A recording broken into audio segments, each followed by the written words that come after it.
Pagkatapos maban ang TikTok account ni Rendon Labrador at hindi na ma-approve ang kanyang appeal, marami sa mga netizens ang natuwa sa ngayon ay pagkaban naman niya sa kanyang Facebook page. Ayon kay Rendon, pasensya na sa lahat ng taga-suporta natin at kasalukuyan na hindi makapaniwala at nagulat sa pagkawala ng aking Facebook page.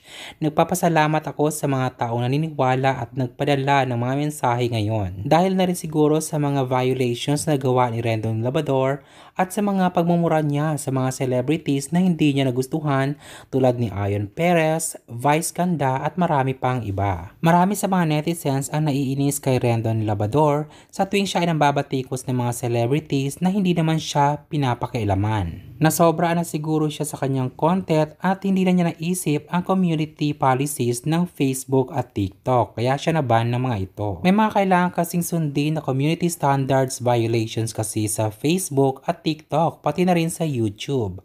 Ayon sa mga netizens, baka YouTube na ang susunod na kikilos para maban si Rendon Labrador. Hindi rin kasi pwedeng palagi ka na lang nagmumura sa iyong content lalo pat marami sa mga viewers ay mga minority edad at talagang bad influence ang mga ganong gawain. Kaya't maingat tayo sa ating pagsasalita at bilang isang content creator. Marami rin kasi mga celebrities ang nananahimik at pinapakailaman ni Rendon Labrador sa kanyang content at marami dito ay sinasabihan niya ng mga hindi magagandang salita. Lalo na sa panahon ngayon ay ang social media platforms tulad ng YouTube, Facebook, TikTok, Instagram at marami pang iba ay nagpapasahod na sa mga content creator. Kaya't kailangan mag-ingat sa mga pananalita lalo pat pinupost ito sa social media.